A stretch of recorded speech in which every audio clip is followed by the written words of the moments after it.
हाँ जी बेटा, क्या हाल है? तो कॉन्ट्रैक्ट के चैप्टर को आगे बढ़ाएंगे। तो इसमें हमारे पास कल आपको एक बेसिक इंट्रोडक्शन करवाई गई थी और कुछ क्वेश्चन दिए भी गए थे कि घर पे करने हैं। अब मैं क्या करूंगा, एक बेसिक सा क्वेश्चन आपको करवा के फिर लेवल को आगे बढ़ाने की कोशिश करूंगा। ठीक है? तो अभी मैं क्या करने लगा हूं कि क्वेश्चन नंबर 4 करवाने लगा हूं। इसमें कई पॉइंट नए भी उठाऊंगा, तो आप बहुत ध्यान से सारे पॉइंट समझेंगे। क्या लिख के आ रहा है? H limited has undertaken the construction of bridge over the river. Value of contract 12,50,000। भाई 12,50,000 रुपए कॉन्ट्रैक्ट प्राइस है, subject to retention of 20% until 1 year after the certified completion of work. बेटा रिटेंशन क्लॉज होती है कॉन्ट्रैक्ट्स में। उसका मतलब ये होता है कि कुछ पैसा कॉन्ट्रैक्टी आपका रख लेगा, वो नहीं देगा आपको ये पैसा, हमेशा के लिए नहीं रख लेगा। काम पूरा होने पे, यूज करने के बाद, चीज को देखने के बाद पैसा देगा। अब क्वेश्चन में कितने परसेंट की रिटेंशन क्लॉज है? सर 20%। इसका मतलब ये है, इस क्वेश्चन में मैक्सिमम कॉन्ट्रैक्टी आपको 80% पैसा देगा।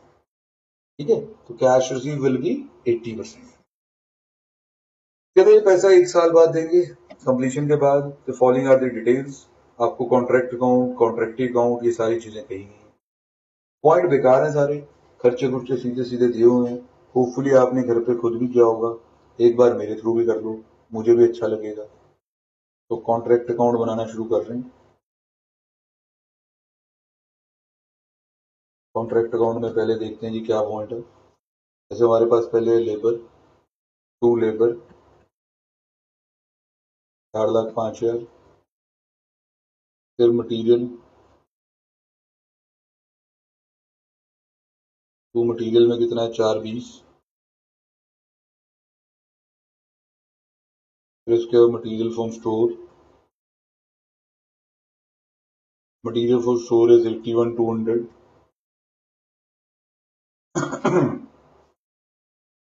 Higher and use of plant, hire and use of plant का कितना खर्चा? सर 12,100। करते करते सारे खर्चे आपने डाल देने बेटा। Site expenses, general overhead, site 23,000, general overhead 33,700, 37,100, sorry बेटा। जनरल ओवरहेड में दोबारा लिख देता हूँ, इट इज 37,100। लीजिए 37,100 आ गया। ठीक है? मटेरियल इन हैंड दिया हुआ है, वेजेस एक्रूड दी हुई हैं। पहले तो जो खर्चे हैं ये लिख दें, वेजेस या वेजेस में ऐड कर दें 7,800 की। ठीक है? डायरेक्ट एक्सपेंसेस नीचे ले आए, डायरेक्ट एक्सपेंस 1,600 के। फिर उसके बाद वर्क सर्टिफिकेट, WIP की बात होने लगी बेटा। यहाँ आएगा बाय WIP, उसमें दो हिस्से, वर्क सर्टिफाइड, अनसर्टिफाइड। तो वर्क सर्टिफाइड कितना आपका? Sir work certified is 11 lakh रुपए, 11 लाख रुपए का वर्क सर्टिफाइड है। सर अनसर्टिफाइड कितना? Sir work not certified is 16,500। Sir आपका मटेरियल हैंड भी था एंड में, सर बिल्कुल लिख रहे हैं, बाय मटेरियल एट साइट 6,300। तो ये मैंने अब कॉन्ट्रैक्ट की सारी इंफॉर्मेशन इसमें डाल दी है, जो आप लोगों ने भी घर पे किया होगा ऐसे ही। इससे आपका नोशनल प्रॉफिट तो पक्का आ गया होगा। सर नोशनल प्रॉफिट 1,35,000, यहाँ हम लिखेंगे टू नोशनल प्रॉफिट 1,35,000। अभी कैलकुलेशन बहुत सिंपल है, उसमें हम टाइम वेस्ट नहीं करेंगे। नोशनल प्रॉफिट आ ही जाने होते हैं, उनमें कोई डाउट ही नहीं होता कभी। देन नोशनल प्रॉफिट को हम यहाँ लिख लेंगे, बाय नोशनल प्रॉफिट 1,35,000। फिर इसका कुछ हिस्सा P&L में जाएगा, बाकी का हिस्सा WIPR में जाएगा। WIPR, अब P&L में कितना जाएगा? सर ये स्टेज ऑफ कंप्लीशन पे डिपेंड करता है।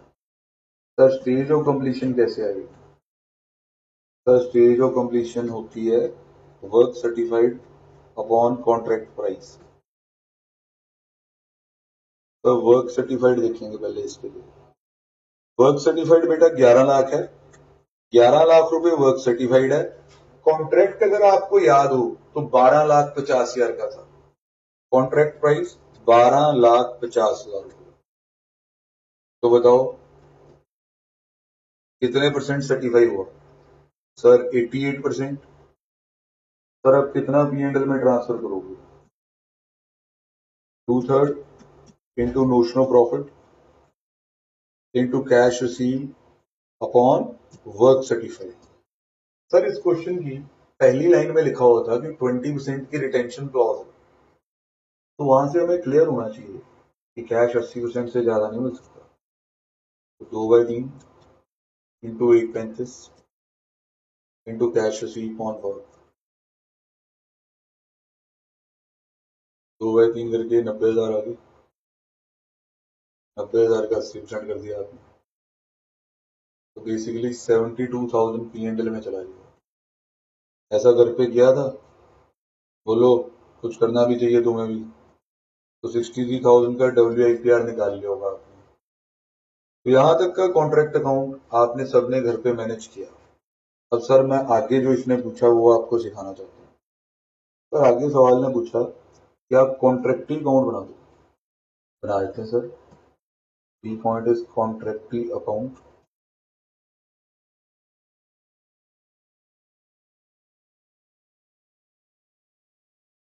कॉन्ट्रैक्टी ने हमें जो पेमेंट की वो इस अकाउंट में जाएगी।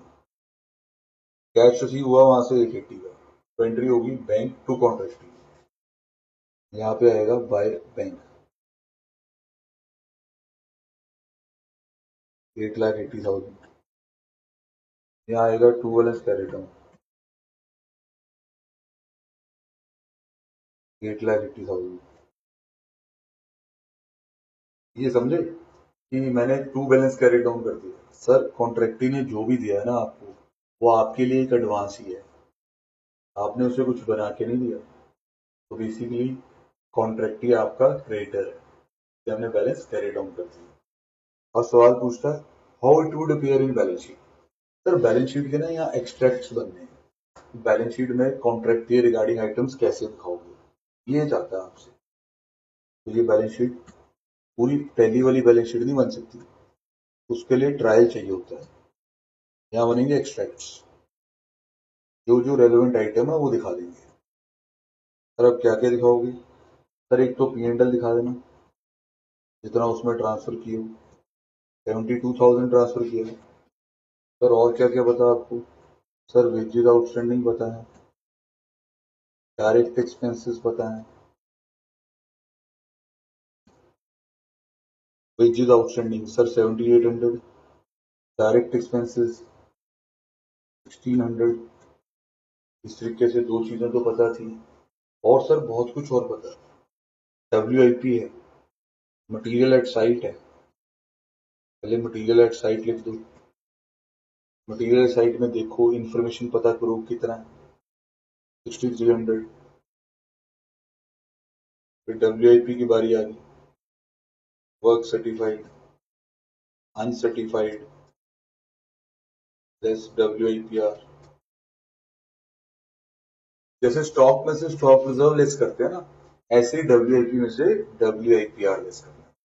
WIPR में क्रेडिट बैलेंस होता है, ये देखो मैं दिखाता हूँ आपको। कॉन्ट्रैक्ट अकाउंट में ये आ गया, कॉन्ट्रैक्ट अकाउंट में ये WIPR है, इसमें क्रेडिट बैलेंस है। ये WIP है, इसमें सारा डेबिट बैलेंस है। तो हम इनको सेट ऑफ करके दिखाएंगे। यहाँ लिख देंगे WIP 11 lakh certified, 16,500 uncertified, WIPR 63।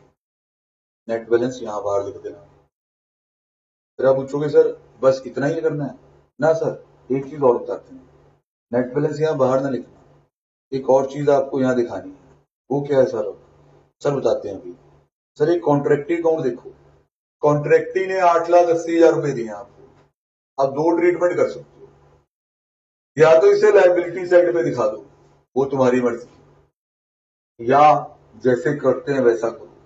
Sir अपनी इन्वेस्टमेंट दिखाओ WIP में, 8,80,000 तो कॉन्ट्रैक्ट ही गई है, तो उसको लाइबिलिटी दिखाने के बजाय WIP में से सेट ऑफ कर दो।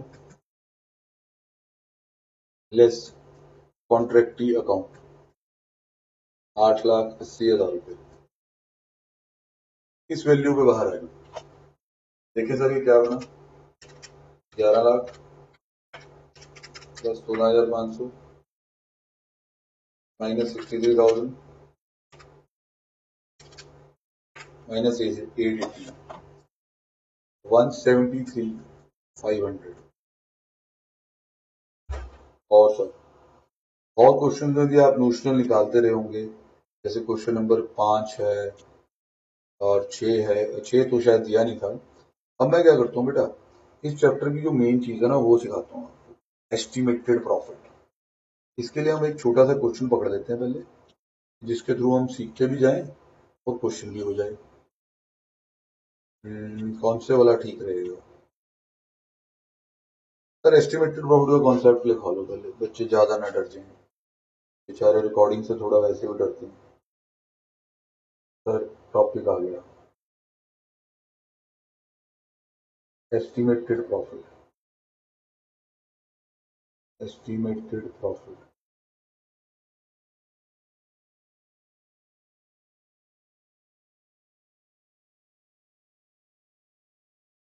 सर, एस्टिमेटेड प्रॉफिट का मतलब ये होता है, एस्टिमेटेड प्रॉफिट या EP is equal to total contract price minus estimated total cost. Total contract price minus estimated total cost. फिर आप पूछेंगे सर एस्टिमेटेड टोटल कॉस्ट का क्या मतलब? Sir estimated total cost, estimated total cost is equal to cost till date, मतलब आज तक का खर्चा, cost till date plus estimated further cost bracket में इंक्लूडिंग प्रोविजंस, मतलब ईटीसी भी कहते हैं बच्चे। सर टीवी वाला ईटीसी नहीं, एस्टिमेटेड टोटल कॉस्ट को भी ईटीसी कहते हैं। अब क्या मतलब है इस ईटीसी का? आज तक का खर्चा मतलब cost till date plus estimated further cost, और कितना खर्चा होगा, और उसमें खर्चे को प्रिडिक्ट करते हुए तो आप प्रोविजन भी ऐड कर सकते हैं। समझे कि नहीं? तो ये कैसे आएगा वो तो सब मैं आपको सिखा ही दूंगा बेटा। पर इसका रूल क्या है? रूल सर पहले बताना जरूरी है हर चीज का, ताकि इंटरेस्ट बनता है। सर जैसे अभी ये नोशनल प्रॉफिट आ रहे थे, अब इस नोशनल प्रॉफिट का 2/3 या 1/3 करके पीएनएल में ट्रांसफर करते जा रहे थे। अब से ये नहीं होगा, नोशनल प्रॉफिट तो आएंगे, पर जो अमाउंट पीएनएल में ट्रांसफर होने हैं ना, वो नोशनल प्रॉफिट के बेस पे नहीं होंगे, वो ट्रांसफर होंगे एस्टिमेटेड प्रॉफिट के बेस पे। एस्टिमेटेड प्रॉफिट के बेस पे एक लंबा काम होने वाला है। पहले नोशनल निकालो, उसको यहाँ लिखो, फिर ईपी निकालो वर्किंग नोट में, फिर ट्रांसफर करो। सर फिर 8 नंबर भी तो मिलने वाले हैं, सीखना पड़ेगा। सीखते हैं सर। एस्टिमेटेड प्रॉफिट ऐसे आएगा, अब इसके बेस पे अमाउंट ट्रांसफर टू पीएनएल कैसे आएगा? Amount transferred to PNL,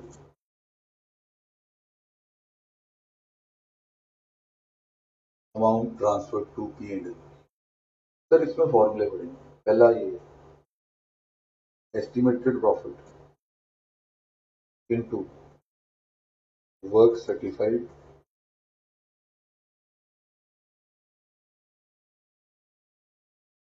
on contract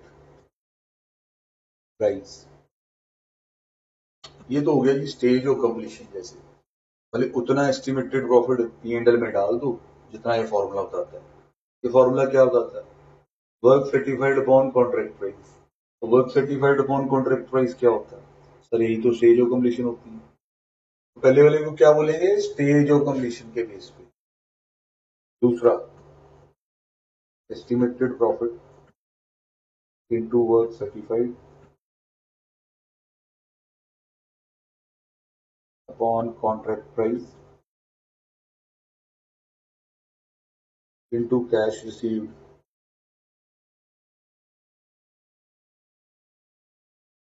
upon work certified। Sir यहां तक तो सेम, यहां तक तो सेम। आगे लिक्विडिटी रेशियो लगा दी, cash receive upon work certified.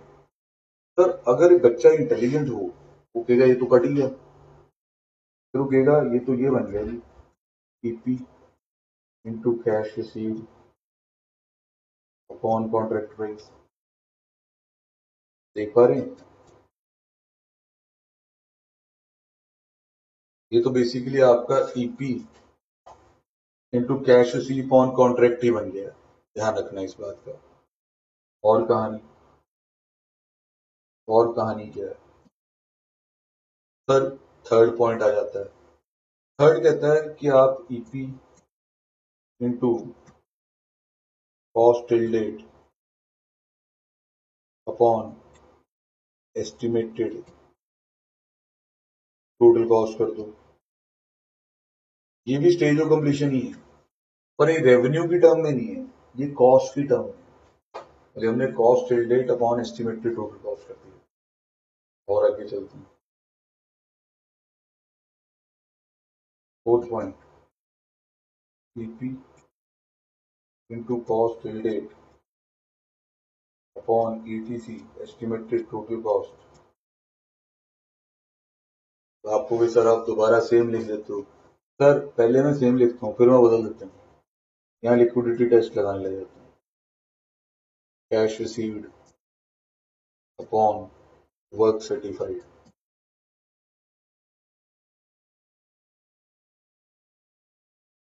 तो इसके बाद सर वैसे तो चार ही होते हैं ईपी के, पर सरकार पता क्या कहती है, छोटे छोटे क्वेश्चन डालती है आसान आसान, और हमें कहती है 5-6 मेथड कर दो जी, 6 मेथड से बताओ क्या क्या प्रॉफिट पीएनएल में चला जाएगा। हमारा हैंग हो जाता है कि 6 कैसे बताएं। सर एक वो 1/3 और 2/3 पहले वाला, 4 ये, 5वां मैं बता रहा हूँ, तो टोटल कितने हो जाएंगे 6। 5वां देखो जी कितना बेकार मेथड है। ये तो बच्चा कहता है सर मैं पहले ही कर देता। Notional profit into work certified upon contract price। Notional profit into work certified upon contract price। ये ध्यान में रखना है कि ये 5 मेथड है बेटा आपके पास। अब आप क्या करो, इस पे एक फुल फ्लेज क्वेश्चन मेरे से सीखो, ताकि आप कल को संभाल सको इस सिचुएशन को अगर पेपर में आए। क्या सर कौन सा उठाएं, इसमें क्वेश्चन सारी बहुत लेंथी दिए हुए हैं, तो हमें सोच समझ के क्वेश्चन उठाना होगा। मासूम बच्चे हैं, बुरा ना लग जाए। क्वेश्चन नंबर 15 करवाते हैं सर आपको। Question number 15, MNP construction manager contract, ये वाला। MNP construction commenced a contract on 1st of April 2005। Total contract 17,50,000 का है। It was decided to estimate the total profit and take to the credit of P&L the proportion of EP on cash basis, which work completed goes to the total contract। Actual खर्चा 5-6 का और estimated खर्चा 6-7 का given है। Actual खर्चा material, labour, outstanding, इस तरह की बातें लिखी हुई हैं। ओहो ये तो बहुत ज्यादा इंफॉर्मेशन है सर। सर टेंशन बिल्कुल ना लें, पहले आपको कॉन्ट्रैक्ट अकाउंट ही बनाना है। कॉन्ट्रैक्ट अकाउंट इससे बनेगा बेटा, 5-6 का जो एक्चुअल खर्चा, 6-7 का तो एस्टिमेट है, एस्टिमेट से तो वर्किंग नोट बनते हैं। जाओ कॉन्ट्रैक्ट अकाउंट बनाना शुरू करें 5-6 का। क्वेश्चन नंबर 15,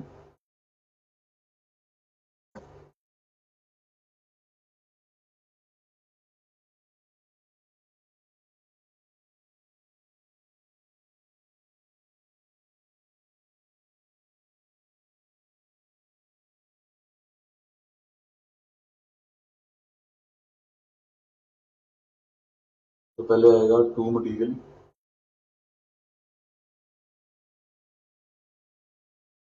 3 लाख रुपए।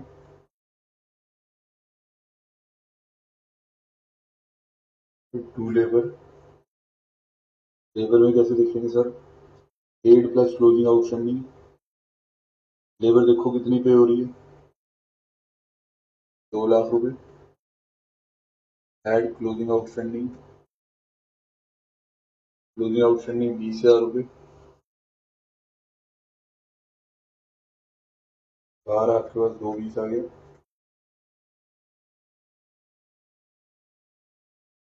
फिर प्लांट, 2 प्लांट, 1.5 लाख रुपए। फिर expenses paid less prepaid, 2 expenses. Sir पे कितने दिया आपने? 75,000। प्रीपेड दी एंड 15,000, तो 75,000 माइनस प्रीपेड 15, 60,000 आ गया।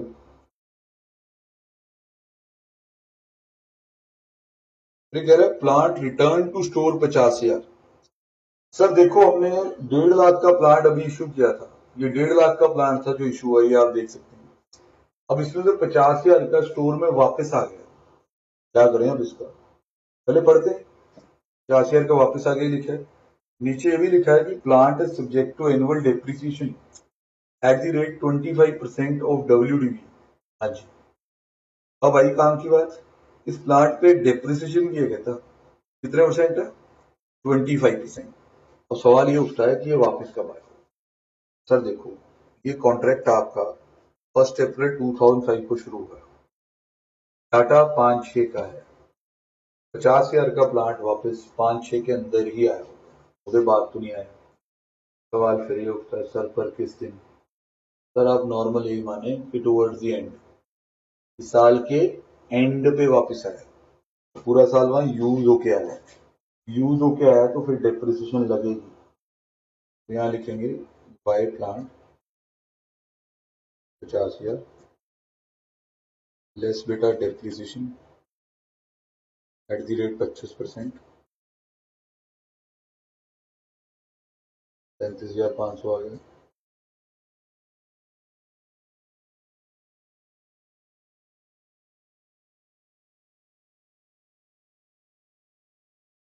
फिर उसके बाद सर मटीरियल एट साइट दिया हुआ, मटीरियल एट साइट पहले साल दिया हुआ हमें 20,000, लिख लिया। By material at site 20,000। साथ साथ एक और सोचने वाली बात है सर, प्लांट का एक हिस्सा तो वापिस आ गया 50,000 का, आपने देखा कि इशू हुआ था 1.5 लाख का, उसमें 50,000 का तो वापिस आ गया। 1 लाख का तो अभी वही साइट पे, उसे भी लिखें, नहीं तो वो तो बेचारा पूरा ही डेप्रिशिएट हो जाएगा। तो कैसे लिखेंगे? उसे ऐसे लिखेंगे सर, उसे लिखेंगे by plant efficiency eight site, इसको तो रिटर्न लिख दो ना ब्रैकेट में, एट साइट। कॉस्ट दिखाएंगे 1 लाख, लेस करेंगे डेप्रिसिएशन,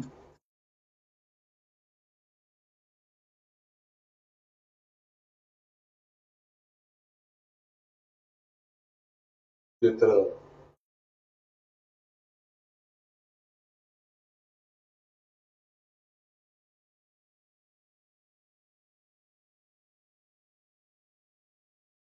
अब सर हम WIP शो करेंगे, by WIP work certified uncertified, work certified 8 lakh, uncertified 25,000, तो 8,25,000 आ जाएगा। अब सर हमने सारा जो डेबिट साइड था वहां उतार दिया, तो हमारे कैलकुलेटर को टेक ओवर कर देना चाहिए। कैलकुलेटर भाई आप हिसाब लगाना शुरू करें, क्या आता है? 8,25,000 plus 75,000 plus 20,000 plus 37,500 minus 3 lakh minus 220 minus 1.5 lakh minus 60,000। Sir 2,27,500, 2,27,500 का नोशनल प्रॉफिट है, टू नोशनल प्रॉफिट।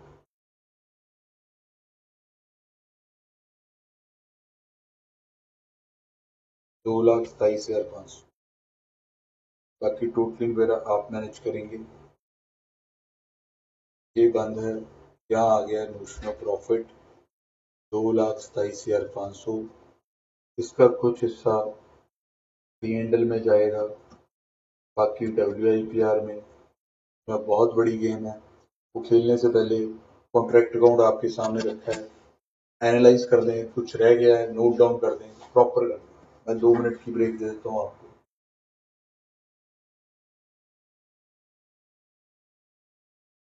ये रिटर्न है बेटा, ये वाला रिटर्न हो गया था, ये साइट पे है, इन चीज़ों का ख्याल रखा जाए। ये रिटर्न है, ये एट साइट है। Plant and machinery he contract का सब कुछ होते हैं बेटा। अगर ये आता हो तो कॉन्ट्रैक्ट का हर सम आता होता है।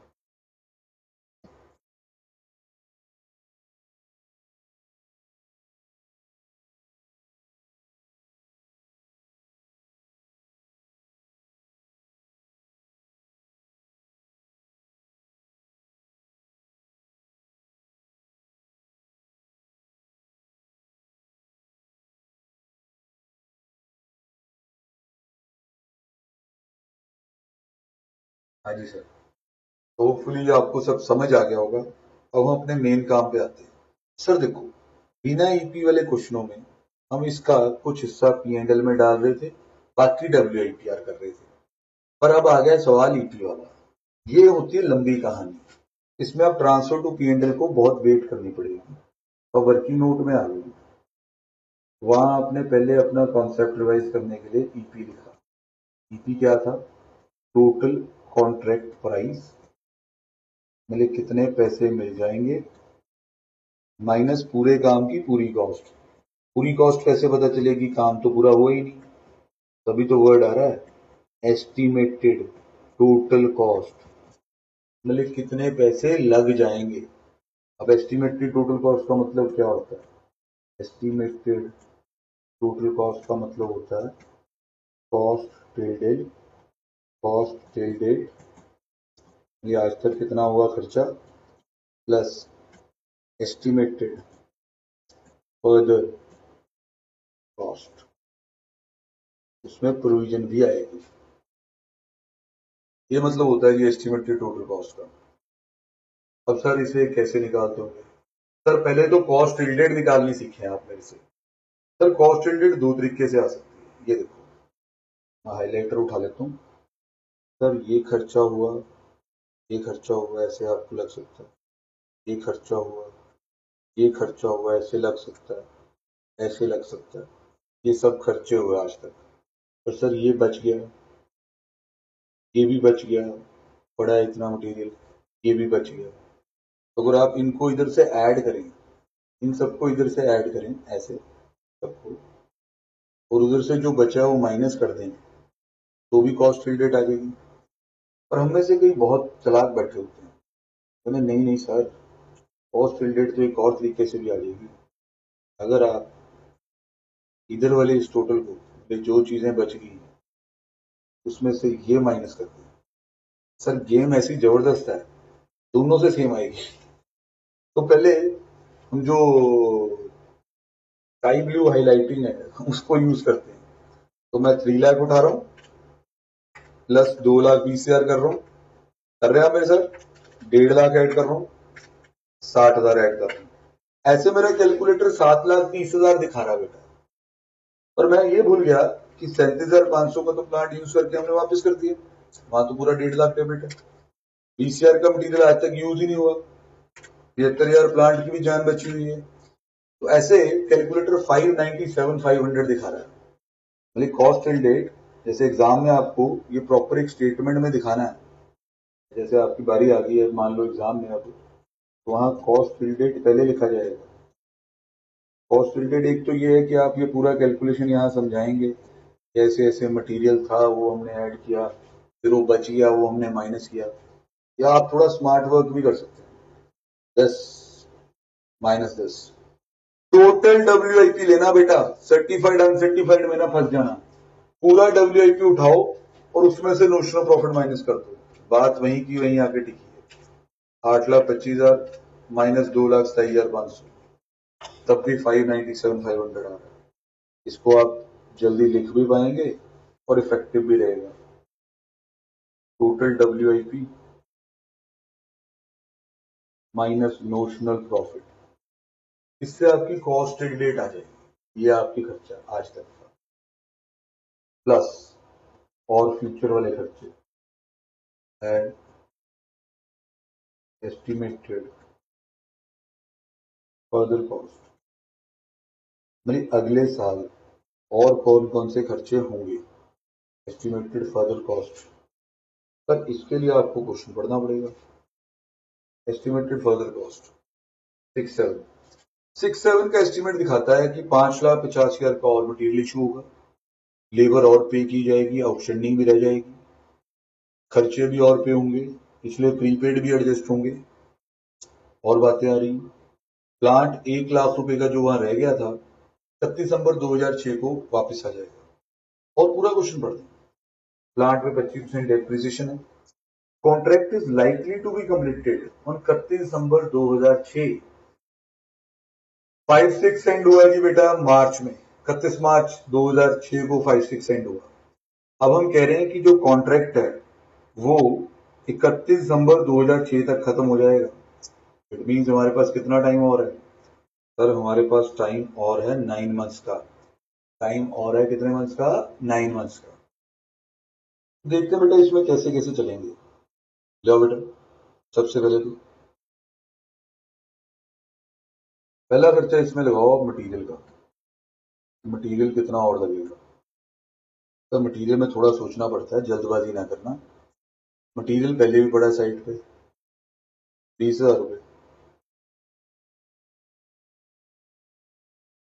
प्लस कितना इशू हुआ? इशू हुआ 5,50,000 रुपये, माइनस कितना है साइड पे? 50,000। इट मीन्स 5,20,000 का खर्चा मटेरियल का और होगा। ये मैं आपको समझाना चाहूंगा अच्छे से। सर ये देखो, ये आपका फर्स्ट ईयर है, ठीक। फर्स्ट ईयर के एंड में चलो हम दिखा रहे हैं 20,000 का मटेरियल बचा है। सेकंड ईयर के लिए क्या हो गया? ये ओपनिंग। सेकंड ईयर में 550 का इशू किया, सेकंड ईयर के एंड में चलो 50,000 का वहां बचा होगा। It means opening plus issue minus closing 520। Sir फिर बात आ गई लेबर की। लेबर देखो जी, सेकंड ईयर में हम लेबर दिखा रहे हैं कि लेबर हमने 2.5 लाख रुपए पे की, आउटस्टैंडिंग 30,000 है, तो 2.5 लाख रुपए plus closing outstanding 30,000 minus opening, minus opening outstanding. Opening outstanding sir पिछले साल वाले हुए थे ना, तो माइनस कर दो सर, 20,000 रुपये माइनस कर दें। इतना क्या सोच रहे हो? 2,60,000 रुपये लेबर के और आ जाएंगे। फिर सर बात होगी एक्सपेंसेस की। एक्सपेंसेस अगर देखें तो सेकंड ईयर जो एस्टिमेट दिखाता है वहां 1.5 लाख रुपए का खर्चा होने वाला है। 1.5 लाख का एक्सपेंस आप पे करने वाले हैं। Sir this is in addition to the prepaid expenses, कि फर्स्ट ईयर के एंड पे प्रीपेड है। क्लोजिंग प्रीपेड आपको बता है, क्लोजिंग प्रीपेड आपको बता है अगले साल का क्या बन जाता है सर? Opening prepaid. तो लिखेंगे जरा एक्सपेंसेस में पेड एड ओपनिंग प्रीपेड 165 हो गया। और सर एक्सपेंसेस के बाद सर डिसाइड बेचारे प्लांट नहीं करना। मैं आपको ये दिखाना चाहूंगा कि फर्स्ट ईयर पे साइट पे प्लांट की क्या वैल्यू थी। फर्स्ट ईयर जब एंड हुआ तो प्लांट का ये वाला हिस्सा साइट पे था, प्लांट एट साइट ये था, वो हिस्सा तो वापस हो चुका। तो ये वो हिस्सा है जो और यूज होगा फर्दर, जो और यूज होगा। तो इस पे हमें डेप्रिसिएशन लगानी होगी। सर कितनी देर के लिए डिडक्शन लगेगी? सर 9 मंथ्स, क्योंकि आप यहाँ से लेके 31 दिसंबर तक जा सकते हैं। 9 मंथ्स के लिए डिडक्शन लगा दें, देखते हैं कैसे लगेगी deduction.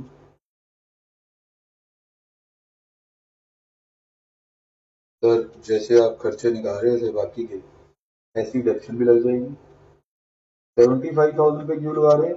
Because WDV method, rate 25%, time 9 months. Time 9 months कैसे? पिछला साल 31 मार्च 2006 को एंड हुआ है, कॉन्ट्रैक्ट 31 दिसंबर 2006 को एंड होने की उम्मीद है। तो यहाँ से हम अपनी डेप्रिसिएशन पता लगा सकते हैं फटाफट। 25% करूँ, डिवाइड बाय 12 इंटू 9,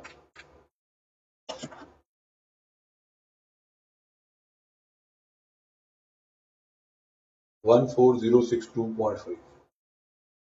ठीक है सर, तो यहाँ से आप अपने खर्चे को आप टोटल करिए, और कोई फर्दर खर्चा नहीं बचा। 165 प्लस 260 प्लस 5 20 प्लस जो पहले हुआ, तो ऐड करके 155,656 2.5 आएगा। ये टोटल कॉस्ट आई। अब सर कॉन्ट्रैक्ट प्राइस कितना? Contract price 17,50,000।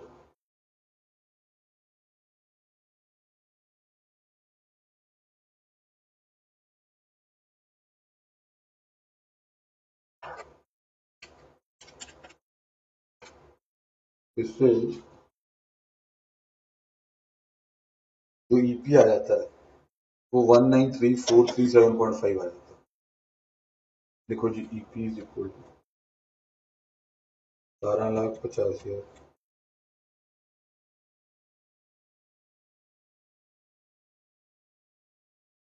आ गया जितना 193,437.5, इतना एस्टिमेटेड प्रॉफिट आ जाएगा।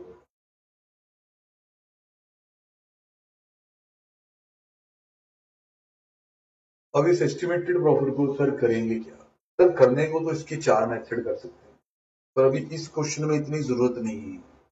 क्यों नहीं है? सर क्वेश्चन की अंग्रेजी नीट समझें। क्वेश्चन में लिखा हुआ है कि भाई it was decided to estimate the total profit and take to the credit of P&L for portion of EP on cash basis which the work completed goes to the total contract।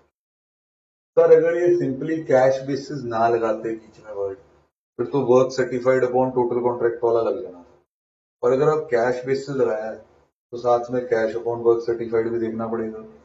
Ultimately ये hint formula number 2 का है, तो जो amount transferred है वो ऐसे आएगा, EP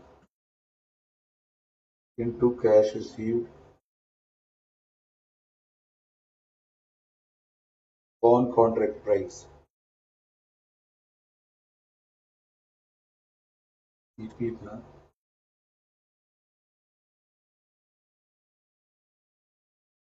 cash received. Sir देखो कैश के बारे में पता करो, कैश रिसीव कितना दिया हुआ है? सर बिल्कुल 6 लाख रुपए एंड में दिए हुए। कॉन्ट्रैक्ट प्राइस तो आपको पता ही है, ठीक है, बेस पे तो ईपी आया है। तो यहाँ से अमाउंट ट्रांसफर टू P&L बड़े आसानी से आ जाएगा। आप लोग पता करने वाले मेरे साथ। सर ये 66321 आ जाता है।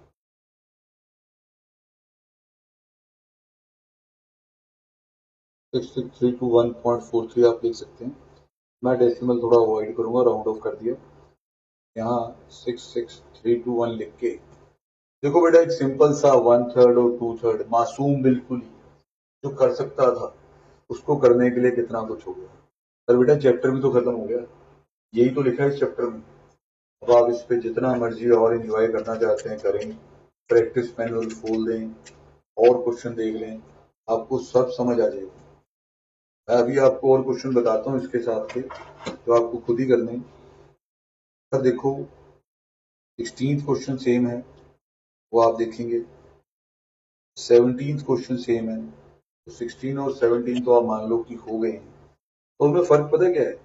एक आदमी वहां बेसिकली आपको straight line method of deduction लिखा, उससे क्या फर्क पड़ेगा मैं अभी आपको बताता हूँ। सर अगर हम देखें पिछले क्वेश्चन में WDV मेथड था, अगर WDV मेथड था तो हमने अगले डेप्रिसिएशन जो एडिशनल कॉस्ट लगाई ना, उसमें जो डेप्शन लगाई वो 75 पे लगाई। अगर यही वहां स्ट्रेट लाइन या ओरिजिनल कॉस्ट मेथड होता तो ये डेप्शन जो आप कंप्यूट कर रहे थे ये 1 लाख पे कंप्यूट होनी थी।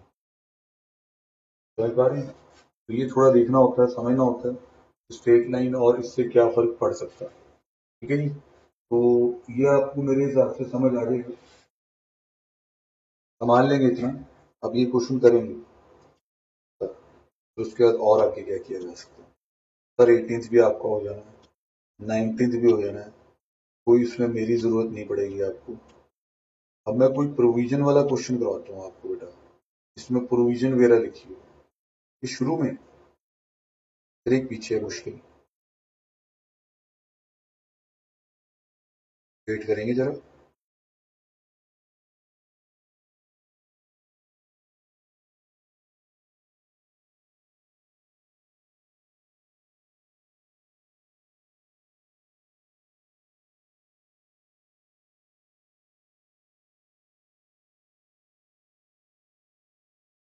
नाइन्थ यार प्रोविजन वाला कहाँ गया एक?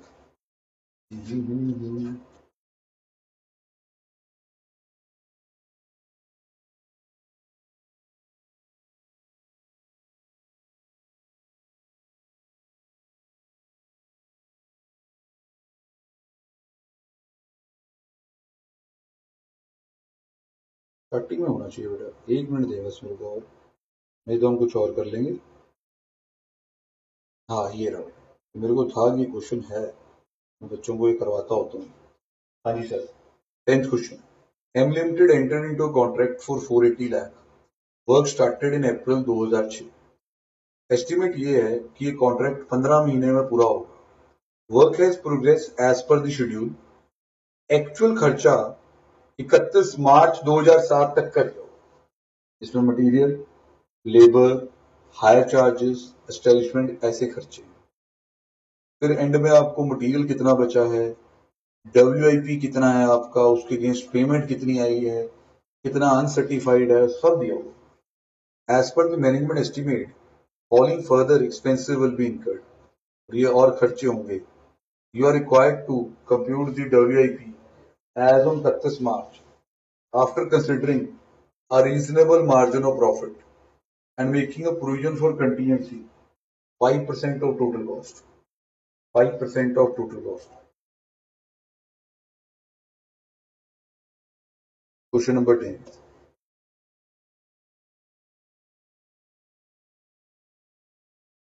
Contract account.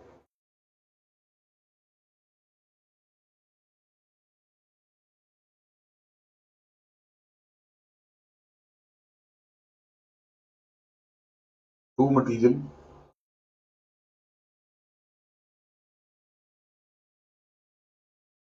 तो 12.2, to labour 162,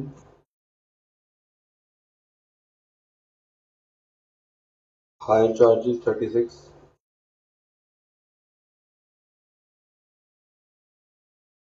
installation charges 32.4,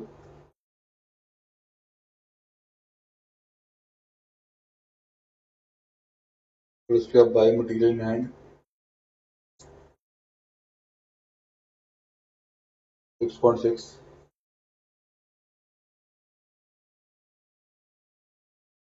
bye work by WIP, work certified, uncertified, work certified 400, uncertified 7.5, 400 और 7.5, 407.5। और देखते हैं, अब ये खर्चे आपके पास थे, कुछ क्रेडिट्स आपके पास थे। अब मैनेजमेंट एस्टिमेट कर रही है कि ये और खर्चे होंगे कॉन्ट्रैक्ट को पूरा करने में। सर और खर्चे जो होंगे उससे ईपी आएगा, नोशनल प्रॉफिट तो इन्हीं से आ जाता होगा। तो बात करने लगे नोशनल प्रॉफिट की। कैलकुलेटर जी हाजिर हूँ।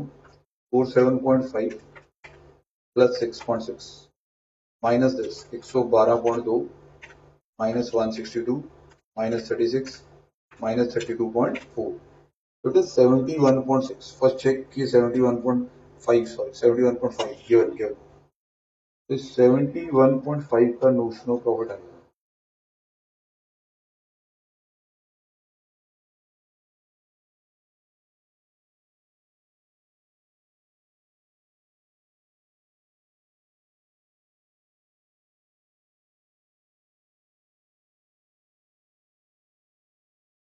FD 1.5 आ जाएगा। अब इसका कुछ हिस्सा P&L में, बाकी WIPR में। अब सर WIPR में और P&L में बताने के लिए कहानी आगे चलेगी एस्टिमेटेड प्रॉफिट के साथ। तो एस्टिमेटेड प्रॉफिट के नोट के लिए तैयार, एस्टिमेटेड प्रॉफिट के नोट के लिए तैयार बच्चे। देखेंगे कैसे होगा। नोट में आ गए ईपी के। अब इस बार हम थोड़ा सीधा रखना चाहेंगे कि सीधा ही ईटीसी की कैलकुलेशन में जा रहे हैं। ईटीसी के लिए पहले चाहिए कॉस्ट टिल डेट। ये कितनी कॉस्ट है आपकी आज तक। सर आज तक की कॉस्ट पता लगाने के लिए आपको थोड़ी सी मेहनत करनी पड़ेगी। उसके लिए आपको अपना ये अकाउंट देखना होगा। सर दो तरीके, याद है आपको या दोबारा एक बार याद करवाऊं। सर दोबारा करवा दो, थोड़ा पक्का हो जाएगा। एक तरीका तो ये है सर कि इधर वाले स्काई ब्लू वाले टीम इंडिया वाले आप ऐड करो और उधर वाले ब्लू हटा दो। दूसरा तरीका क्या था सर। सर दूसरा तरीका ये था, आप इसमें से टोटल WIP में से नोशनल प्रॉफिट माइनस कर दो। Both will give the same result.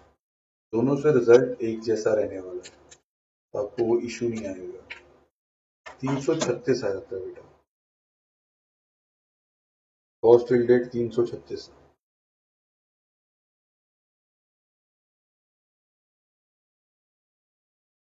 अब इसमें एडिशनल खर्चे ऐड करने हैं कि और जो आपको लग रहा है कि खर्चे होंगे वो ऐड करने हैं। और प्रोविजन वाला पॉइंट तो सबने सुना सर। और क्या खर्चे होंगे। मैनेजमेंट का एस्टिमेट कहता है कि following further expensive will be incurred to complete the contract. पहले मटेरियल। सर मटेरियल में आपको समझदारी दिखानी होगी। मटेरियल वहां साइट पे ही पड़ा, कितना पड़ा सर 6.6। उसमें जोड़ें जो लगता है आपको कि और लगेगा। कितना और लगेगा सर 10.5। अगर इस 10.5 के साथ इंक्लूडिंग मटेरियल एट साइट लिखा होता तो मैं आपसे ऐड ना करवाता, फिर मैं 6.6 को इग्नोर कर देता, क्योंकि मैं ये कहता कि 10.5 में वो इंक्लूडेड है, अभी एक्सक्लूडेड है। ठीक है, एडिशनल है। लेबर, लेबर कितनी और लगेगी वो लिख देते हैं। लेबर 16 पॉइंट और है। ये तो हो गया ना आपका 17.1। लेबर के बाद सब कॉन्ट्रैक्टर है।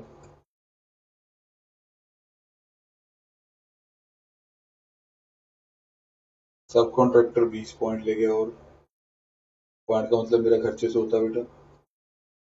फिर हायर चार्जेस हैं।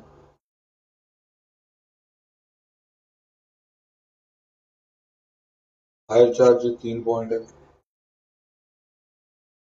फिर एस्टेब्लिशमेंट चार्जेस है।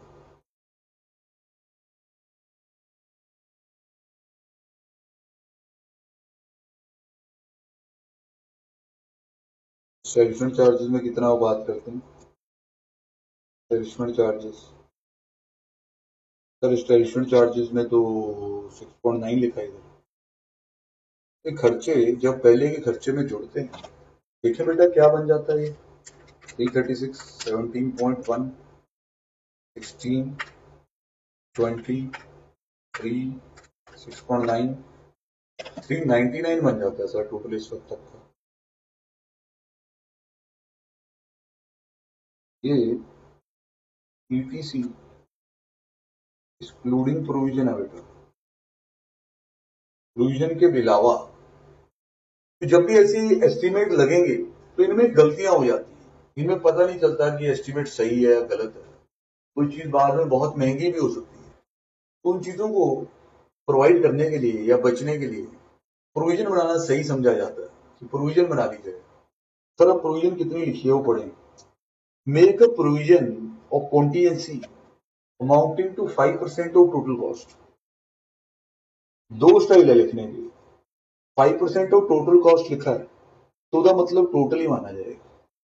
अगर एक्सक्लूडिंग सच प्रोविजन लिखा होता 5% of total cost excluding such provision, फिर तो आप 399 पे बना देते। कॉस्ट एक्सक्लूडिंग प्रोविजन तो बेटा यही है, ये देखो मैंने यहाँ स्पेशली लिखा हुआ कि बगैर प्रोविजन के टोटल कॉस्ट यही है। पर अगर वर्ड लिखा है टोटल कॉस्ट तो बनाने से पहले उसे समझे उसका मतलब क्या होता है। सर बनाने से पहले मतलब समझना ज्यादा जरूरी है सर। जैसे cost excluding provision plus provision is total cost. पहले भी cost excluding provision 399 plus provision करके आएगा टोटल कॉस्ट। अब ये तो हमें पता ही नहीं है सर, तो प्रोविजन तो इस पे बोला ना उसने 5%, 399 पर थोड़ा ना बोल रहा है। तो आप टोटल कॉस्ट को एक्स ले लो, यहाँ 399 लिख लो, यहाँ 5% टोटल कॉस्ट पे लगा लो।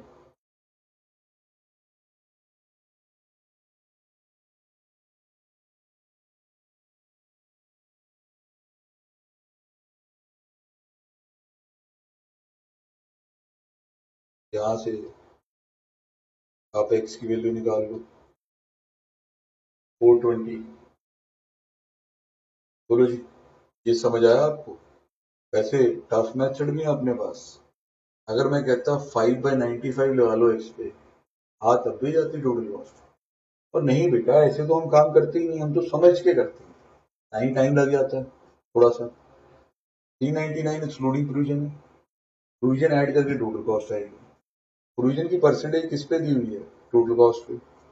टोटल कॉस्ट को लिया गया एक्स, ये सारा सॉल्व किया गया। अब ध्यान ये रखें कि जो एक्स आया ना बेटा, एक्स जो है वो टोटल कॉस्ट आया है, प्रोविजन नहीं है। अगर तेरे को प्रोविजन पता करनी है तो आप पता कर सकते हो।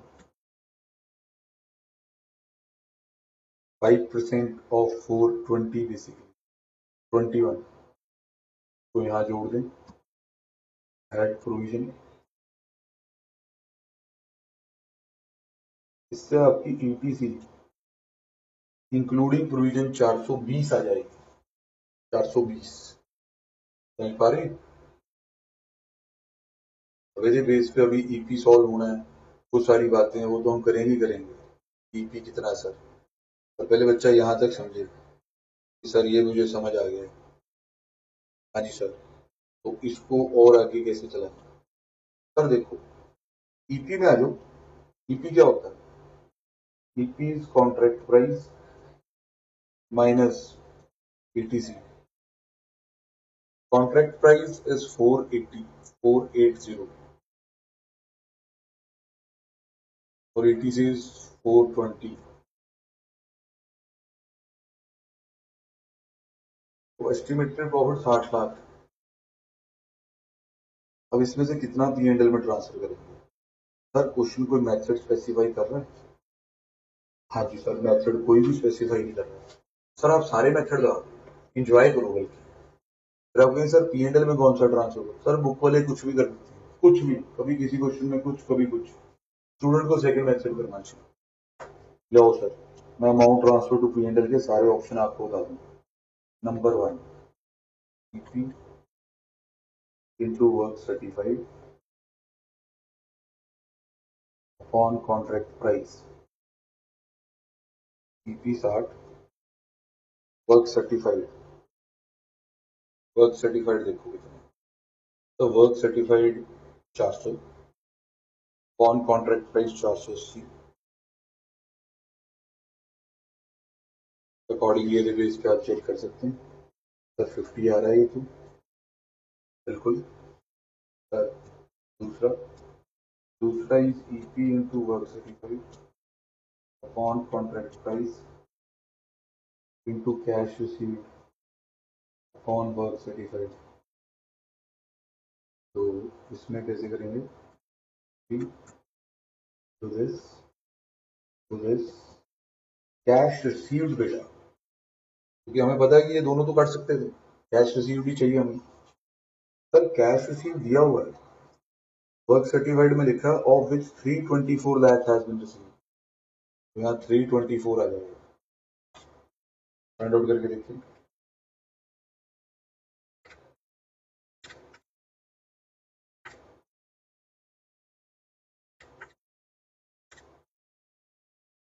तो पता करेंगे क्या आता है, 60 into 400 divide by 480 into 324 divide by 400, sir 40.5 आ रहा है। सर आप इसको ना ऐसे भी कर सकते होते, ये वाला यहाँ तक तो वही होता है, जो ये आंसर आ रहा हो उसको सिर्फ इससे कर दो तब भी आ जाएगी। सर और भी इसी बहाने में आपको मेथड सारे सिखा दूंगा आज। Sir EP into cost till dated upon EPC, cost till dated upon EPC. अब आप कहेंगे सर इसमें क्या क्या आएगा, सर ईपी आएगा पहले तो 60, फिर कॉस्ट टिल्डेड देखो 336, फिर ईटीसी, ईटीसी 420 है। नहीं ईटीसी चैनल से मेरा कोई मतलब नहीं बेटा, तो 420 है कि नहीं वो आप देखेंगे, हमें तो ईटीसी से मतलब है बस। 60 इंटू 336 डिवाइड बाय 420, 48 आ रहा बेटा। क्या बेटा अगला कर दे, fourth method EP into cost till dated upon ETC into cash received upon work certified.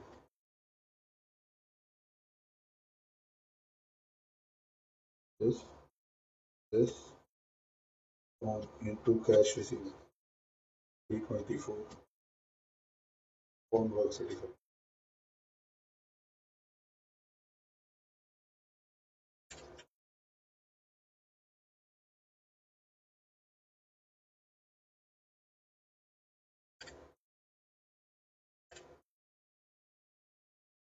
$38.88 आ रहा है। लॉजिकली मेथड 2 होना चाहिए, और हम जानबूझ के ऐसे क्वेश्चन असाइनमेंट में डाल देते हैं जहाँ लोग कुछ और भी कर देते हैं, भाई बच्चा डरे ना, कल को वो एक किताब देखे ओ मैं तो ये किया हुआ है, सर पीएनडल 50 लिखा हो, सर 50 भी आता तो है, मना कैसे कर सकते हैं, 50 भी आता है भाई। अगर आप मेथड नंबर 1 देखें उससे 50 ही आ रहा है, तो आप यहाँ 50 भी कर सकते हैं। मेथड नंबर 1 में चेक कराता हूँ, ये देखो 50, ये आप 40.45 कर देंगे तो मुझे ज़्यादा अच्छा लगेगा। मेथड नंबर 2 सबसे कंजर्वेटिव मेथड माना जाता है, ठीक है सर, इतना। अब और आगे बढ़ते जाओ, रेंज देखते जाओ, सर इससे आपके काफ़ी ज़्यादा क्वेश्चन हो जाने हैं। जब आप पे कि आप कितनी एफर्ट करोगे, मैं तो चैप्टर अच्छी तरह से हिला के रख दिया सर। बाकी बेटा जिन क्वेश्चनों पे पेपर की स्टैंप लगी है वो तो प्रैक्टिस में उन्होंने सॉल्व नहीं पड़ा है, आपको तो कॉन्सेप्ट समझना ना, कॉन्सेप्ट मैंने समझा दिया आपको। और देख लेते हैं इस टाइम के लिए, एक आधा क्वेश्चन इस लेक्चर में और डाल दिया जाएगा आपके लिए। जैसे सर ये क्वेश्चन कर लो, काफी तगड़े वाला है, कैसे कैसे हो रहा है उसमें। ये क्वेश्चन नंबर 28 एबी लिमिटेड, अभी कौन सा किया था आपने, वो भी रिकॉर्ड में हम लिख लें, 10th।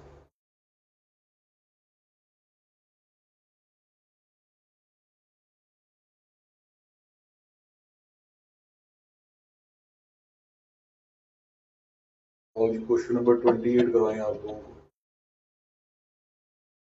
Question number 28, AB limited obtain a contract the price of which is 4 lakh, work commence 1 January, और ये खर्चे हुए, plant tool stores wages sundry expenses. तो लिखा है कि कुछ मटेरियल जो अनसूटेबल था 12,000 की कॉस्ट थी, इसको 14,500 में बेच दिया गया। Portion of plant was scrapped and sold for 2300, कुछ प्लांट भी हमारे काम का नहीं था उसको भी बेच दिया गया। Value of plant and tool 6200, store है मटेरियल 3400। तो बनाते हैं इसको जरा, question number 28।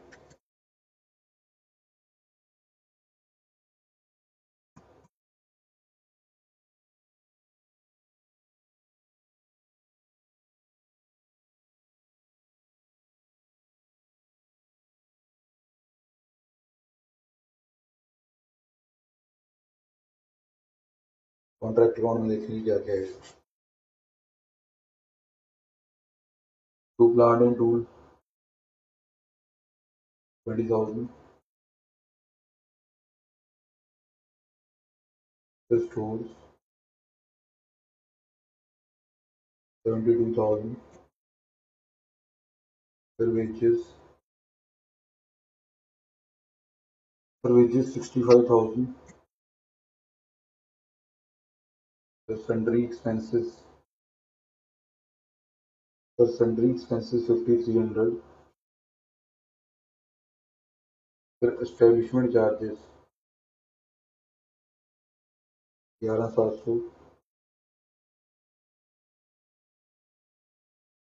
then certain material costing 12,000 unsuited to contract and was sold for 14,500. इसकी entry by bank 14,500, to P&L 12 वाला 14,500 बेचा तो प्रॉफिट तो होगा बेटा, प्रॉफिट हमने P&L में डाल दिया। Then portion of plant was scrapped and sold for 2300, ये बाय बैंक हमने प्लांट की भी सेल डाल दी।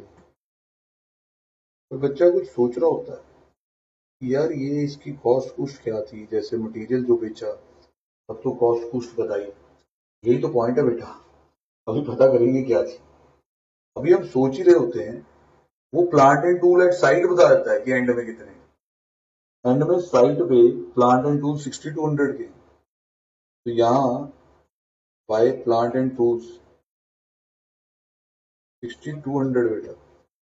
हम सोचते ही रह जाते हैं भाई क्या बेचा था तूने, बता तो सही। तो मेरी मर्जी, मैं नहीं बताता, मैं सीधा बता रहा हूँ जितने साइट पे रह गए उतने के। फिर आगे कहता है value of stores and material 3400, value of stores and material, तो value of stores and material लिख देंगे हम, बाय स्टोर्स एंड मटेरियल 3400। इसके बाद और क्या क्या बताया हमें, और सर हमें बताया कि कैश रिसीव 1,40,000 है जो 80% है वर्क सर्टिफाइड का, तो इससे आप वर्क सर्टिफाइड निकाल सकते हैं। फिर cost of work done but not certified 21,900, this was certified later for 25,000, तो हम पता करते हैं by WIP work certified, work uncertified. Sir 1,40 को 80% से डिवाइड कर दोगे ना, सर बिल्कुल, इससे तो बड़ी बड़ी कैलकुलेशन हम कर देते हैं, एक्सपर्ट बच्चे हम, 175 आ जाएगा। फिर अनसर्टिफाइड,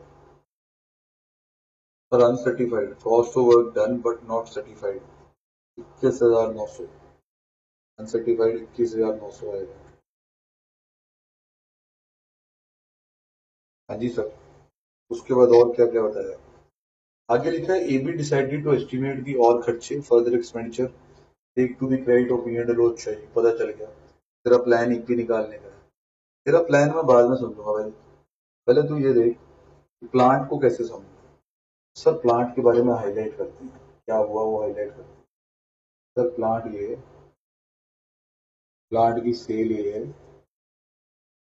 प्लांट की वैल्यू ये है, कोई डेप्रिसिएशन का रेट नहीं, मेथड नहीं, कुछ नहीं, बस ऐसी वैल्यू दे दी।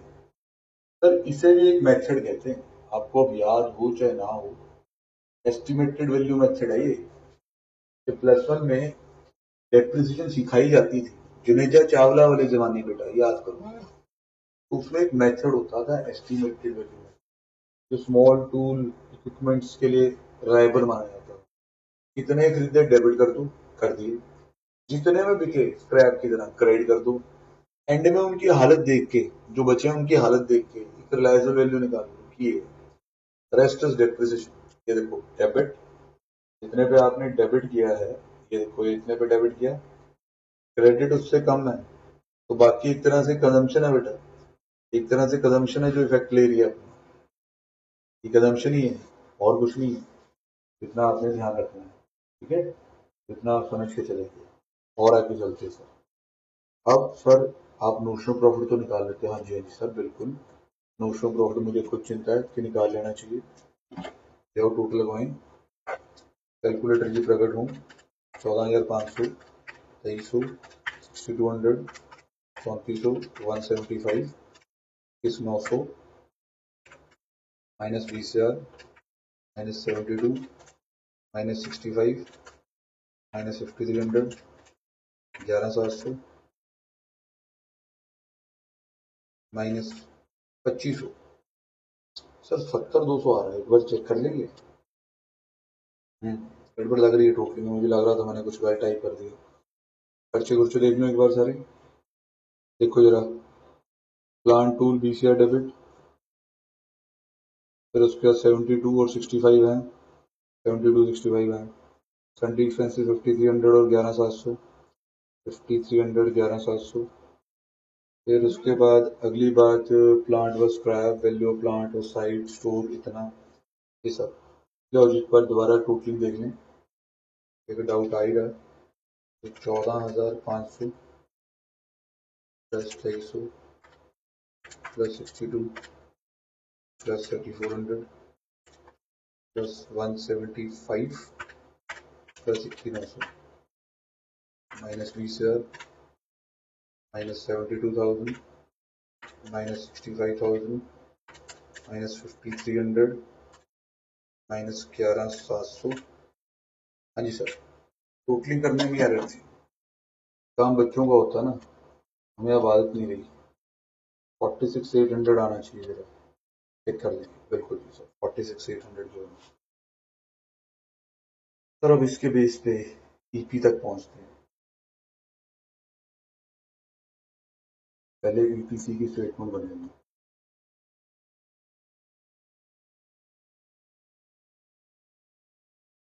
पहले आएगा cost till date. Cost till date का आसान तरीके करते हैं बेटा, 175 प्लस 2100 करो, माइनस कर दो उसमें से नोशनल, तो 1,50,100 आ जाएगा। क्या आ गया ये आपका cost till date plus further cost और क्या क्या खर्चे होंगे, आराम से पढ़ेंगे, और होने वाले खर्चे। यहाँ लिखा है कॉन्ट्रैक्ट 30 सितंबर तक पूरा हो जाएगा।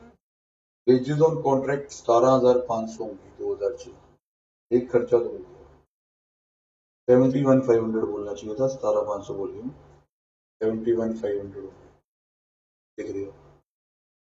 तो लिखा है cost of store and material required in addition to those in stock would be 68,600। Further expenses relating to contract 6,000 रुपये। मतलब स्टोर और मटेरियल जो आपको चाहिए होगा, जो आपके स्टॉक में है, उसके अलावा अब स्टॉक में तुम्हारे पास कितना है सर? 3400। इसके अलावा और चाहिए होगा तो 68,600 प्लस 3400, कि सर ये हो गया 72,000। इसके अलावा एक्सपेंसेस भी हैं कुछ, एक्सपेंसिव लिखो 6,000 रुपये, एक्सपेंसिव 6,000 लिख देने आपने। तब फिर और आगे चलते हैं। उसके बाद लिखा है कि further 25,000 would be let out on plant and tools, the residual value of plant and tool would be 3,000। 25,000 रुपया और आप प्लांट एंड टूल पे खर्चोगे, उधर आप प्लांट एंड टूल की वैल्यू 3,000 बचेगी। तब पता करते हैं इसके बारे में भी, प्लांट एंड टूल के बारे में। प्लांट एंड टूल पहले देखो आपके कितने पड़े हैं वहां पे प्लांट एंड टूल। सर 6200 के पड़े हैं, तो 6200 को आप ओपनिंग उठा लो, कितने और खरीदोगे? सर और खरीदेंगे, अभी बताते हैं आपको, 25,000 के खरीदेंगे। ऐड कर दो सर, 25,000 रुपये ऐड कर दो, क्या वैल्यू बचेगी सर? 3,000 रुपये वैल्यू बचेगी एंड में, ऐसा बोल रहा है। तो 28,200 हो गए। और सुनो, establishment charges would cost same per month as in 2005। Sir 2005 में एस्टेब्लिशमेंट चार्जेस पहले कितने थे देखे जाएं, 11,700। पर आपको याद होना चाहिए कि 2005 तो फुल ईयर था, पूरे 12 महीने थे वो। बट यहां लिखा है कि 2006 में कॉन्ट्रैक्ट 30 सितंबर तक पूरा हो जाएगा, मतलब जस्ट 9 मंथ्स। तो यहां से अब हम स्टेशन 11,700 डिवाइड बाय 12 इंटू 9,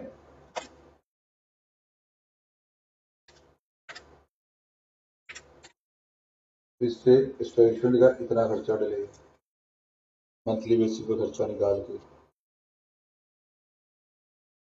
फिर इन सबको जोड़ेंगे, फिर प्रोविजन की बात करेंगे। पहले देख लें सब हो गया, वेजेस होगी, स्टोर्स हो गया, प्लांट हो गया, स्टेशन हो गया। अभी टोटल नहीं हुआ पर अभी, सर अभी लगा रहे टोटल।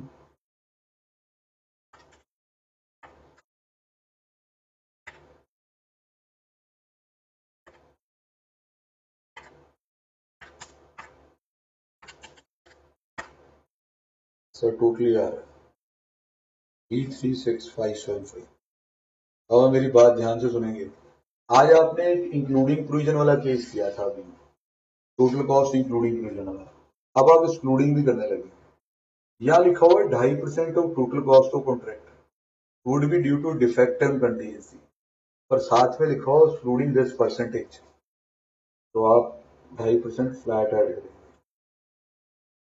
ऐड प्रोविजन 2.5% बेटा इसका 2.5% करो सर, 8414 कर सकते हो सर, ऐड करो वो वाला 336575 सर, अब आ रहा है 344989। ये अपनी ETC आ रही है, ETC के बेस पे प्रॉफिट निकालते हैं। उसके लिए पहले हम चेक करेंगे कि कॉन्ट्रैक्ट प्राइस कितना दिया होगा। सर कॉन्ट्रैक्ट प्राइस 4 लाख है। अब प्रॉफिट निकालने की कोशिश करें। EP is equal to contract price 4 lakh minus this खर्चा, लिमिटेड खर्चा।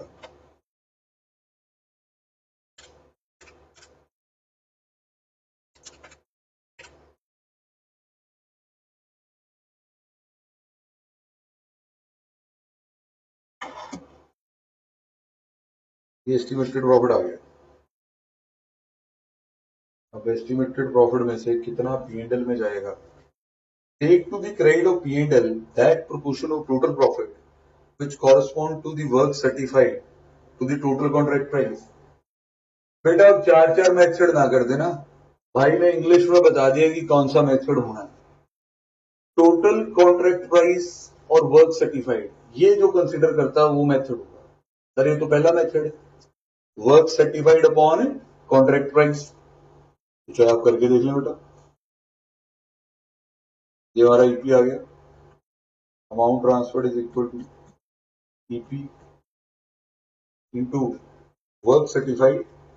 या ऊपर से चेक करें, वर्क सर्टिफाइड बेचारा वेट कर रहा है, work certified 175 upon contract price, contract price 4 lakh. तो अमाउंट ट्रांसफर्ड आ जाएगा आपका to 175 divide by 4 lakh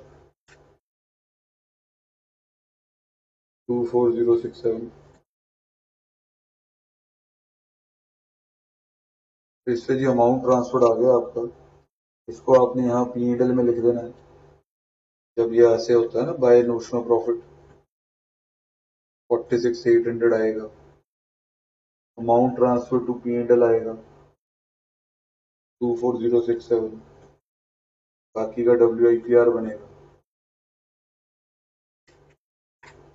WIPR बनेगा 22733। इतनी स्टोरी थी बेटा। ये था बेटा आपका कॉन्ट्रैक्ट।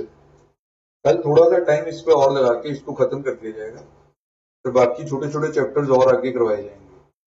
होपफुली आपको ये सारा समझ आया होगा। कोई भी डाउट कंफ्यूजन इधर रिगार्डिंग हो तो आप मेरे को फोन करें, व्हाट्सएप करें, हम उस पर डिस्कस करेंगे। नंबर बहुत बार मैंने आपके लिए लिखा, फिर लिख रहा हूँ, चेक करेंगे। और बाकी एक बार ये सारा क्वेश्चन अच्छी तरह रिवाइज करेंगे, ठीक है सर। बाकी ठीक है जी, नेक्स्ट टाइम और आगे कंटिन्यू करेंगे। अभी के लिए इतना बहुत है।